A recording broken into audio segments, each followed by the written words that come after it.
So God planned to show the world his love through the sending of his only son. He decides to use this Jewish teenager Mary, visited by an angel, but she's confused.com. However, Mary, who'd found favour, was faithful to God, although unaware how this birth would change history.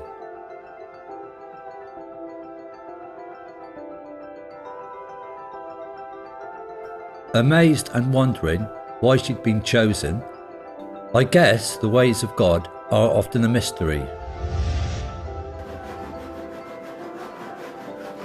Joseph, her fiancé, was stressed when he found out. He had in mind a quiet divorce. For Mary, being pregnant before marriage could have meant being outcast or a visit to the courts. But God's word intervened through a dream, reassuring Joseph that Mary's conception was divine, and explained how the baby, Jesus, would save many from sin, and into darkness his light would shine. Mary and Joseph, committed to each other, had to travel to Bethlehem to serve Caesar's census, the Roman god. Living in an oppressed society, with little rights, the Jewish people were underdogs. Mary was heavy in labour and sick from the pain.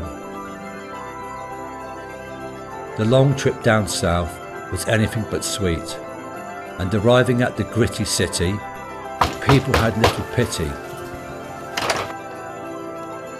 No grace, no place just to rest their feet.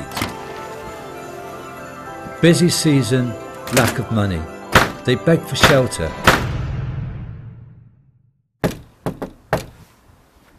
And were finally given a shed. It was drafty, dirty, dangerous, and they were essentially homeless. This was no fitting place for a king to lay his head. But even as Jesus lay in the feeding trough and dirty hay, the beauty of this child was clear. For here was one who would live a life of love, and God above was suddenly near.